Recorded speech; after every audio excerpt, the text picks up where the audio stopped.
Dilfer has no idea what he's doing. Navy's going to run it down their throat all game long. It's hysterical that Blake Horvath is number 1 in the country in QBR. The Big Bets on Campus podcast. All right, here we go.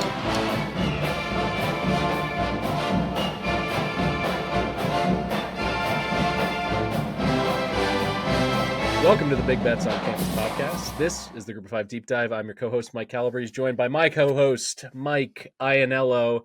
We are here in Week 5 talking everything under the sun here in G5 land. That means our heroes of the week from Week 4, our best bets here in Week 5. Going to go through our G5 High 5, which means 5 picks that you can package together in a parlay, a round robin, however you see fit. And then we close it out with the hottest segment in the BBOC universe. That is the Underdog Moneyline Parlay of G5 teams. We've hit it twice in 4 weeks. We've only had 2 losers in the segment for the entire season, so we've really been locked in there. But we're going to save that for the end of the episode. Mike, how you doing? How you feeling about the G5 here at the end of September?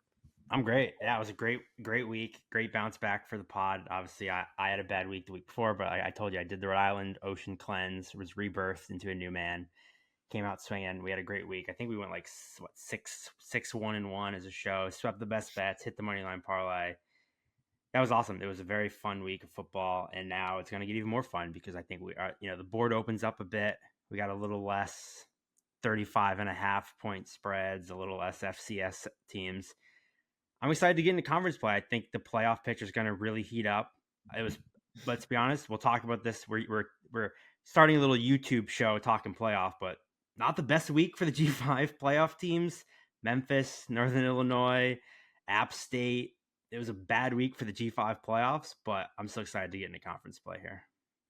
Yeah, it's going to be interesting discussing where the G5 sits in terms of getting that auto bid, which will likely be the 12 seed in the 12-team field, because it's not going to be as simple as, okay, Liberty's undefeated, they get to go to the Fiesta Bowl, move on, doesn't matter. The stakes are so incredibly high, and I still think that the committee is going to hold Liberty's strength of schedule against them. This was supposed to be, here in Week 5, their Super Bowl against App State, who has not looked good on offense, has certainly looked just horrific on defense. It has been the bottom falling out for the Mountaineers to play the way they did against South Alabama, to really be lifeless on both sides of the ball.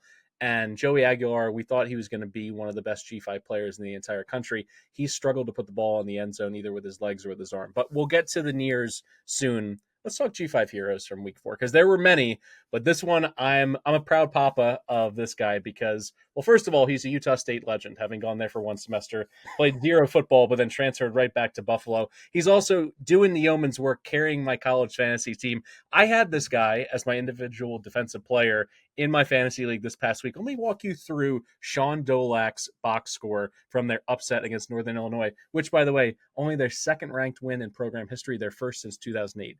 He had 19 tackles, ho-hum, no big deal, 4.5 tackles for loss, a pick that he returned 53 yards to set up a score, and 1 pass breakup. The guy is an absolute legend, and I also had to dig into it a little bit because anytime somebody has a performance that good that's going to be remembered in Bowl history forever, it's really the greater Buffalo area. And when I looked into his bio, he's a Western New York legend already. He went to West Seneca High School, which is in the Buffalo suburbs, and is in his senior season. He had 157 tackles, which I expected. He also ran for 1,997 yards as a senior. This guy, you got to give him some run. I'm just going to call it right now. They got to put him in some goal line packages, get him in the end zone. Dolak, my G5 hero of Week 4. Yeah, it's funny. You said you were waiting for the 14 and a hook. I don't know why you waited. And I did tell you, I said on the pod, I said I think the MAC's going to be really Macky this year, and it got Macky quick. I'm going with the obvious one. Alonzo Barnett III, JMU quarterback. Just an unbelievable performance for my beloved Dukes. 388 yards, 5 touchdowns passing, 99 yards and a touchdown rushing, 77-50 beat down of North Carolina. Hopefully all the pod listeners had 10.5 in their hands. Who cares? Didn't need it. You could have laid the 25 alternate line. They put up a first half 50 burger, hit the game total by themselves in the first half. Barnett was brilliant. Also, he's from Whitsett, North Carolina, about 40 minutes from Chapel Hill.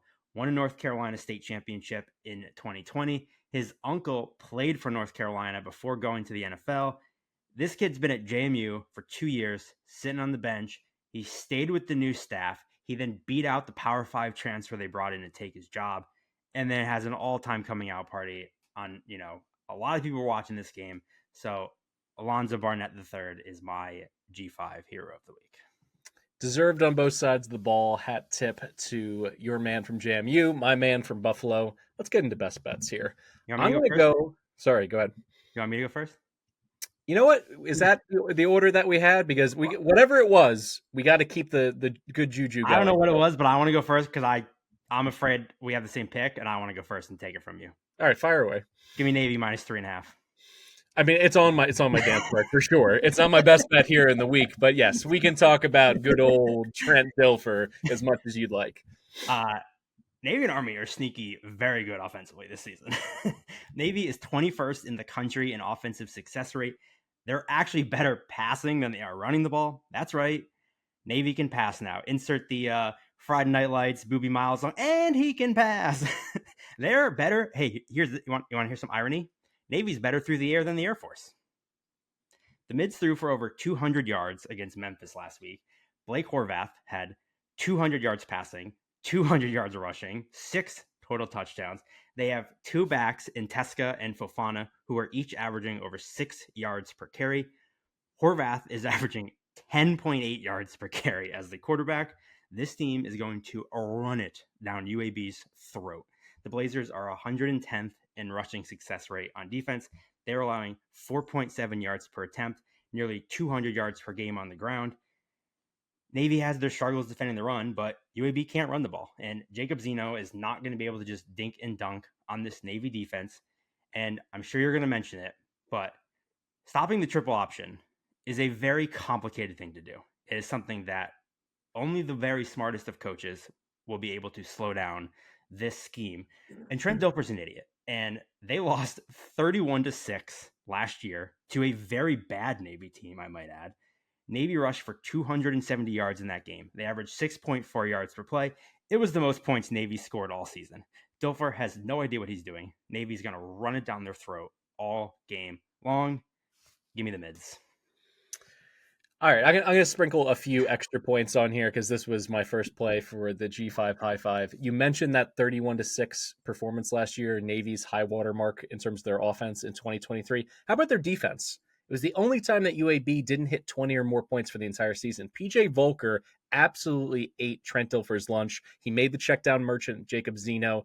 Totally inefficient in that game. 2 interceptions, really put him behind the 8 ball, 206 passing yards. So he basically walked everybody up near the line of scrimmage and said, you're going to have to let plays downfield develop. You're going to have to beat us over the top, and he couldn't do it. And Drew Chronic, we've been hoping for some Chronic sound drops in this podcast, and Navy's done everything and more to get it done, dropping, a thermonuclear bomb on Memphis in that pass game, just up and down the field, running, passing, everything. It's hysterical that Blake Horvath is number 1 in the country in QBR. 95.2. The Navy quarterback, almost a month of college football is done. He's the top guy. I have a few more notes. I'll save that for the G5 Navy wins. We're going to be smoking that Chronic. I'll tell you that one. All right, I'm going to go way outside. Just kidding. Give me another Service Academy for my best bet. Army Temple over 45.5. Alarm bells going off in this game when I saw the schedule come out, when I saw the total. It's a short week preparing for the triple option. How about this for a little fact? Since 2018, against service academies on a short week, so that means when you play on Saturday and then you're playing again either on a Thursday or a Friday against a service academy, it's been 17 instances of that since 2018. Overs have cashed 14 of the 17 times, cruising past that closing total by an average of 8.5 points. So comfortably cruising past it. This is the kind of spot where a team that cannot play defense, hint, hint, the Temple Owls, cannot get prepared and lined up and get their run fits and everything that you need to be buttoned up on the defensive side of the ball in such a short amount of time. Temple cannot stop the run. Let's not bury the lead here. They're 126th in run defense. They're allowing 219 yards per game on the ground. PFF ranks them 130th there. And this is from Bill Conley giving Army their just flowers for how good they've been on offense. Army in rushing yards per game, they're 4th in success rate, 3rd in rushing, 6th in 3-and-outs, which is critical because they're not doing those short drives where they leave their defense out to dry. They're going on those methodical drives. Fewest plays in the entire country gaining 0 or fewer yards, and first in blown block rate. So when I say they're buttoned up, this is the epitome of a team that runs like a Swiss watch. They know exactly what they're doing, and they make teams that are sloppy or undisciplined pay. Now, Temple against, a dreaded triple option offense, they already played one of them. They played Navy, who sprinkles in, obviously, that wing T stuff that we talked about. How'd that go? They gave up 297 rushing yards and 4 touchdowns, and that game went over, by the way. So in terms of experience, I don't really care that Temple played against Navy. I don't think that's going to help them in this spot. But the last part of this, and the reason why this is my best bet and not just one in the G5 High Five, is that Temple finally has a quarterback. They had to make a change, and was it going to make a big difference? It's made a huge difference. Evan Simon in his 2 starts for the Owls, 7 TDs, 1 pick, completing 65% of his pass attempts, and he's pushing the ball downfield, which is what they're going to need to do here. They scored just 45 points. They scored 45 points and amassed 451 total yards against Utah State last week. This offense finally has some fight with Simon as their QB1. And in the 2 games with him as their starter, Dante Wright has really taken a huge step forward. 12 receptions, 215 yards, a pair of scores across those 8 quarters. So they have a quarterback who's surging. He's got clearly a go-to weapon. So they're going to be able to, at least in my opinion, score 17, 21 points in this game, because I don't want to always put it on a triple option offense, particularly to go over a total like this. I think that it's a pretty safe bet that Army's going to get to 35 points the way that they're running this offense right now. And the final part of this is that Army isn't just that death by 1,000 cuts triple option team. They have 7 plays of 30-plus yards in just 3 games. Noah Short's their big play guy. If you watched him against FAU, he was popping huge plays in both the running and receiving game. He has 23 total touches this season from scrimmage and is averaging 14 yards per touch. Give me over 45.5.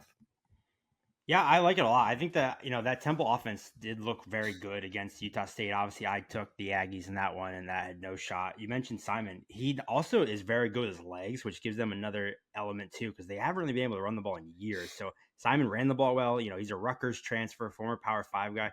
I'll also look at Zay Baines, wide receiver, and Landon Morris, their tight end, are both expected back for this game. So they're getting some firepower back. Firepower at Temple, but they're getting some firepower back on offense. I really like that play a lot. Now on to the G5 High Five. As I mentioned at the top, it's our 5 picks. You can package them up however you want. Those round robins by 2s, by 3s. Maybe feeling extra bullish, go with the 5-leg parlay. We mentioned it. Navy laying the points against UAB. I sat down, as I always do, coffee with Coach, brought to you by, I think it's Full Moon Barbecue down there in the Magic City of Birmingham. It's a great sponsorship. When they get a new head coach, I want all the UAB swag with the blazer, with the personified moon, the barbecue. I love all of it. I really wanted to hate on Trent in this press conference. I was all excited, coming off of the way they played in the first 3 games of the season. They had the bye week. I was like, he's going to have a bunch of platitudes and nonsense. In the last 20 minutes of the presser, he talked about how difficult it is, and you wax poetic about it at the top here, how difficult it is to prepare for a triple option offense, particularly when you cannot stop the run. And the analogy that he gave is there's a scalpel or there's a machete when it comes to offense. The scalpel, they're going to kill you, by 1,000 nicks, these tiny cuts, you're going to bleed out. Those are his words, talking about a traditional triple option offense. But he made the caveat, he goes, unfortunately, when you're facing Navy, they also have a machete. And what he's talking about there is that in terms of big plays of 40 yards or more from scrimmage, Navy leads the entire country with 3 per contest. So when they go to the air, they're killing you with a single play. So when you walk all those extra defenders down into the box, you go from giving up 4, 3, 6, 4, 2 on these long drives that, boom, they got a 70-yard touchdown. So I think it's pretty clear that Navy is the class in this game.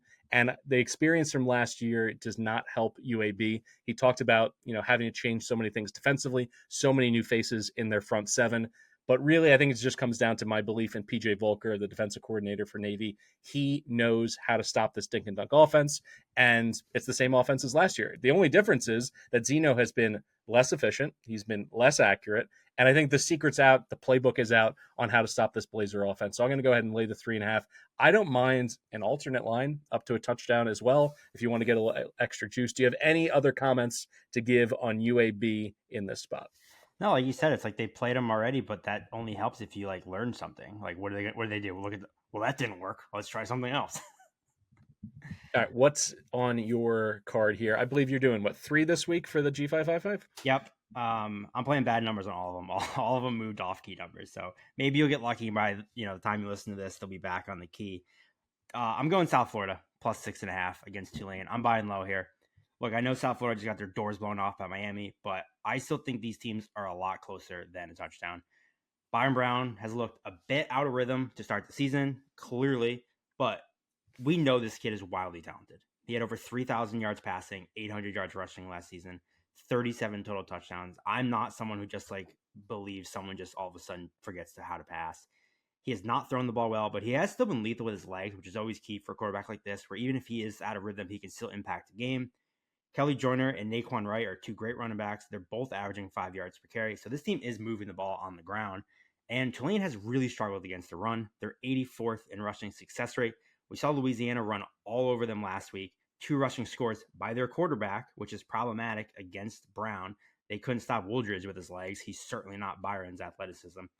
And I actually think South Florida has looked a little better on defense than they did last year. Obviously, Miami and Alabama, the games got sideways in the second half, but those games are both close at halftime. And again, when you just watch them on a play-to-play basis, I think the defense is better. I mean, they gave up big plays to Bama, obviously, and same thing, Miami had a missed tackle and he's gone because they just don't have the speed to keep up with them.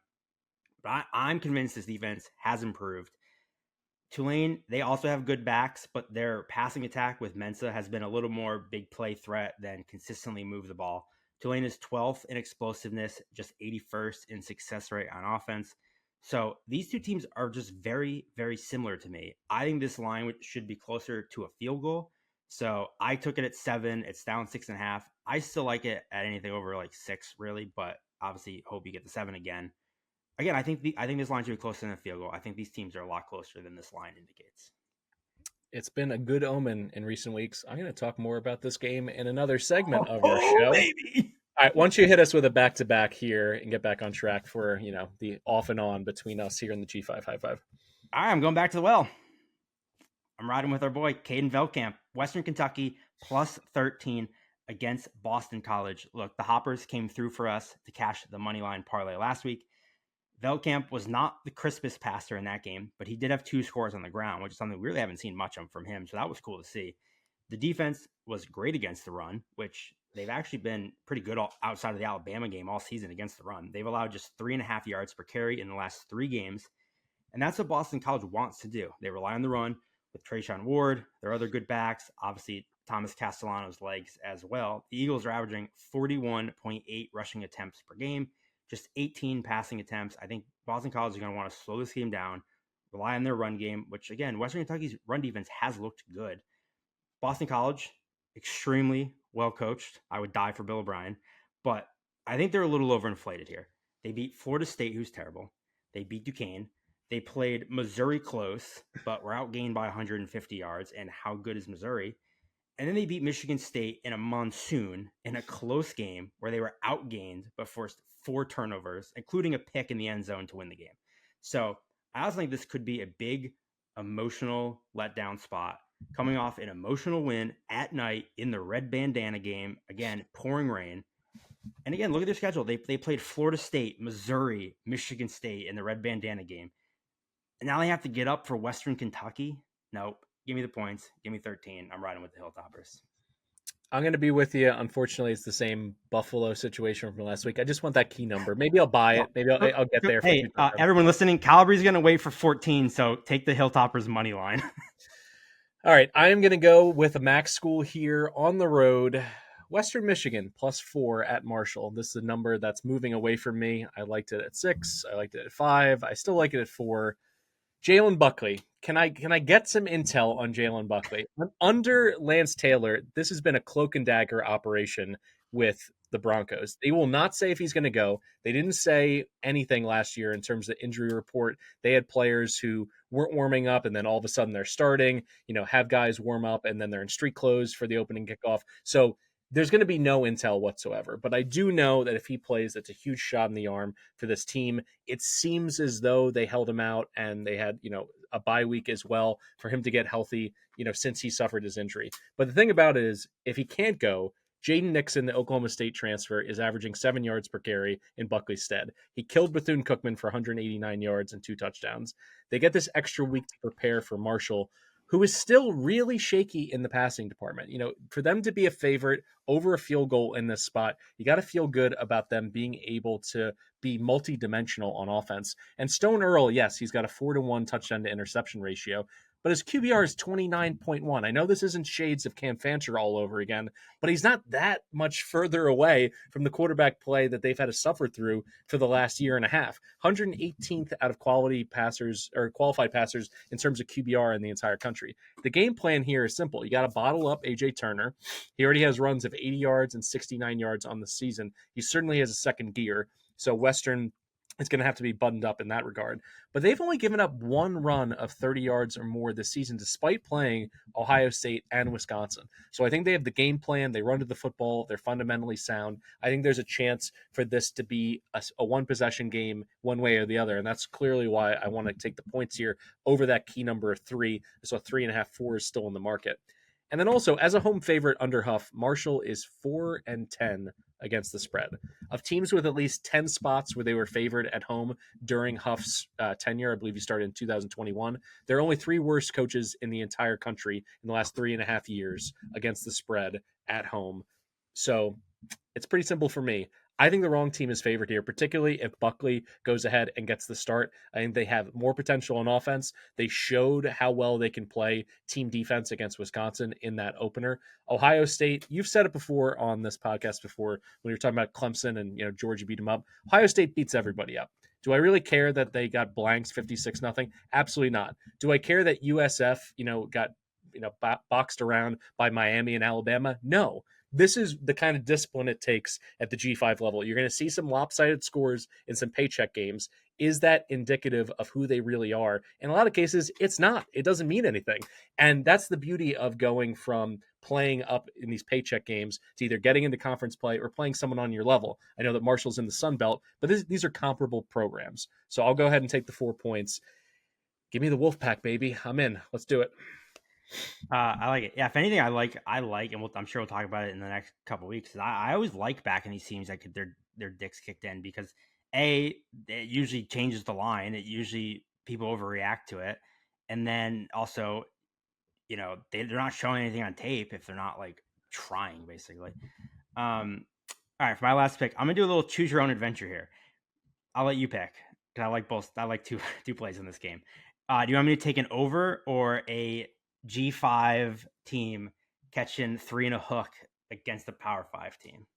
Oh, give me the G5 team catching the points. Let's hear it. Give me Louisiana plus 3.5 against Wake Forest. This Wake Forest defense is poo-poo, which is why I also like the over. They rank 129th in the country in success rate on defense, 131st against the pass, 116th against the run.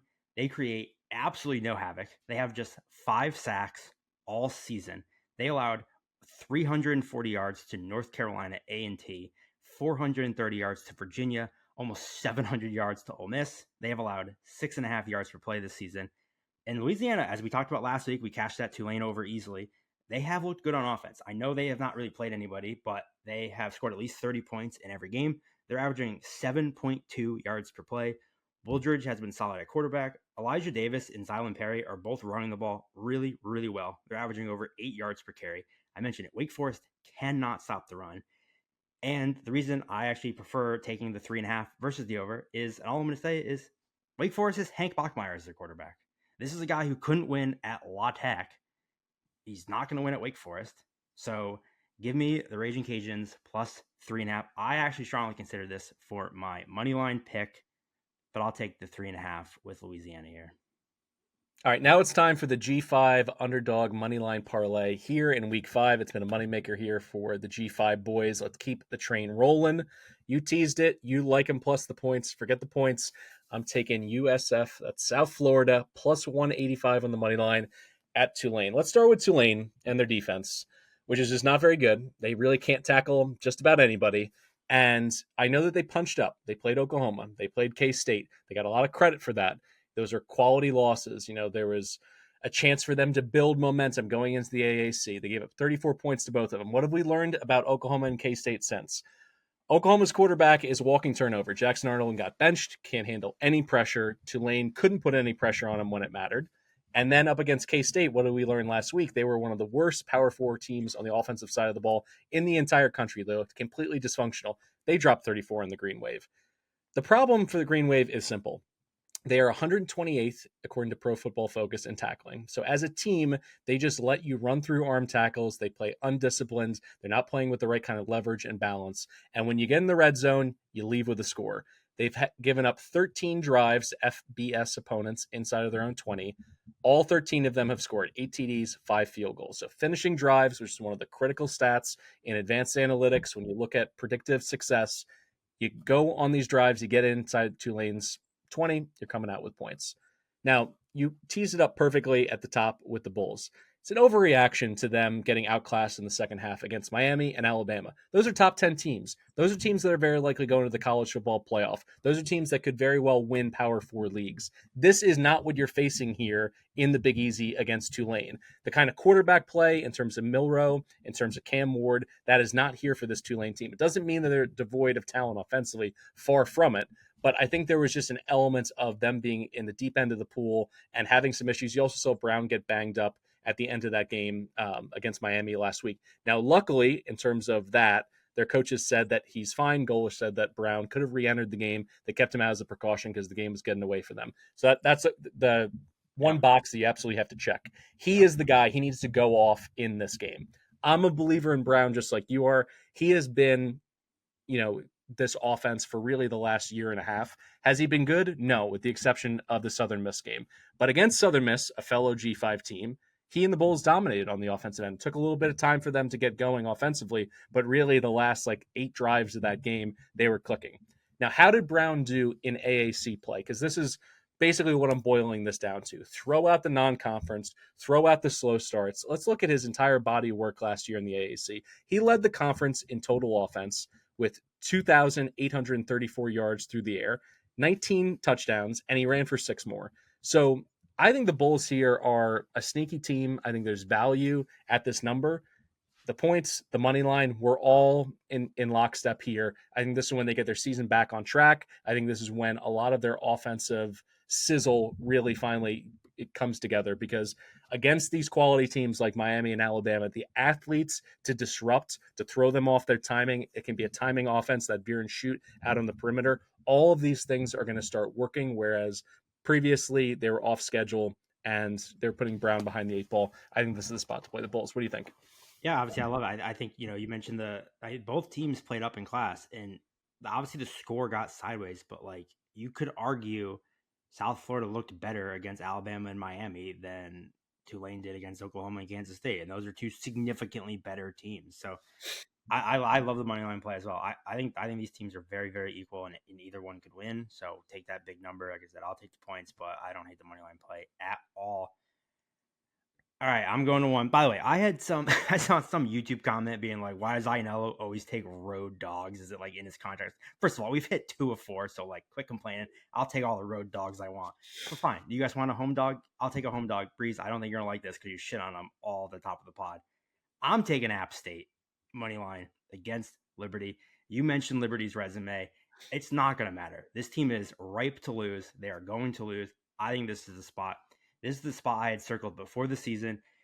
Yes, clearly App State has been very, very, very disappointing. I'll say it. They are not going to win the Sun Belt, but Liberty's been disappointing as well. And yeah, last week was bad, but the Nears got Gio Lopez. And as we know, you don't just face Gio Lopez in prime time and expect not to get torched. They laid an egg. I'm not going to deny that, but and then, they barely beat East Carolina the week before, but they outgained ECU by 180 yards. They threw a pick 6 early in the game. They fumbled at the 10-yard line about to score. That game could have been different. And ECU came out hot in the gate, and then App State outplayed them by a bazillion the rest of the game. So I'm not super worried about that one. Liberty also played down to the Pirates. They were down early, granted after an 8-hour rain delay, but they played closer than they should have against ECU. They looked terrible against New Mexico State. They barely beat UTEP. And I mean, these are three bad teams. So Liberty's 4-0, but they have not really looked good all season. I think it's very clear Liberty is not going 12-0 this season. I don't know who it'll be. We talked about, the preseason that they were just going to smoke everyone. I don't think it's going to happen. I think they're going to get picked off. They've had injuries. They just don't look crisp. They don't look good. I think App State bounces back here at home and gets them. This team is too talented to be as bad as they've looked. You mentioned Aguilar. I'm still a believer. They still have great receivers. I think this is, again, an overreaction to a horrible performance against South Alabama. I think App State's too talented. Give me the Nears plus 145 at home against Liberty. Can you confirm that Brylan Green, their safety, is out? Because I saw earlier in the week that there was potential that he could be out. I wouldn't love that. He's going to check this in real time, because if he is out for the Flames, I think that moves the needle a little bit more for me. And then Cooley's been hurt, but he came back, right? Yeah, Cooley played. He was a game time decision, but he ended up playing significant snaps for the Flames last week, because he was, preseason lists, at least in the consideration for like third team All-American, certainly All Conference USA, kind of defensive player of the year elements. Because that's the question, really. This kind of reminds me of a team that goes on a deep run, maybe an Elite Eight, a Final Four out of mid-major conference in college basketball, has those expectations, brings back a lot the next year, and then just kind of coasts through those games. The comp for me is FAU basketball. They go to the Final Four, and then last year there was moments when it looked like they could beat just about anybody in the country, and they could play with their food a little bit, and lose to middling teams in their conference. And I think that's where we're at with this Liberty team. The difference is that this tightrope walk, there's no net below them. If they lose a single game, they are not going to the 12-team college football playoff. It's just difficult knowing what they had in terms of their skill position players, bringing them back, and having Caden Salter thinking, all right, they're just going to rev this offense up when they need to. And they just keep digging themselves hole after hole after hole. So if I had to pick one side here, I would go with App State. I think this is the absolute bottom of the market buy time on the Mountaineers.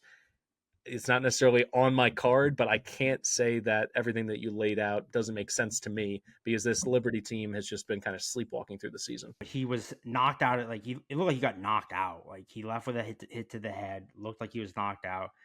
We've seen recently teams being a little bit more cautious, especially with head injuries. I mean, obviously the Tua stuff's talking. I mean, if he was out cold, there's no way he's playing in this game, which, like you said, that's a big loss for Liberty. So I would certainly like that, especially to get Aguilar going. But like I said, I think that there's just something off about Liberty. They just don't look, again, they almost lost to New Mexico State, which was terrible. Like, they just don't look crisp in any game this year. So I think they're ripe to get picked. And give me the Mountaineers and Boone. We'll close things out this week. Any cutting room floor picks that almost made it? Yeah, I have two. I have one. I have a question for you, and then I have one that's probably going to pique an argument to end the show. We went all kumbaya. We're doing good, so I didn't even want to throw it on my card. Is 7.5 too much for Washington State to be getting against Boise? Because yes. I think Mateer's going to shred. Yes. I think Mateer's going to shred this defense. I mean, what do we know about the Boise team? We know that they have Bo Jackson Incarnate as their running back, and that, their quarterback play has been fine. And they've done enough in Dirk Koetter's offense to be able to keep people off of the scent a little bit. So it's not just 35 carries for Genty and that's it. You can't just load up the box, because they will throw him the ball and they'll get creative. Yada, yada, yada. This defense still stinks. It still could give up 45 points and win this game. So I agree with you. 7.5 is too much. And then you don't like it.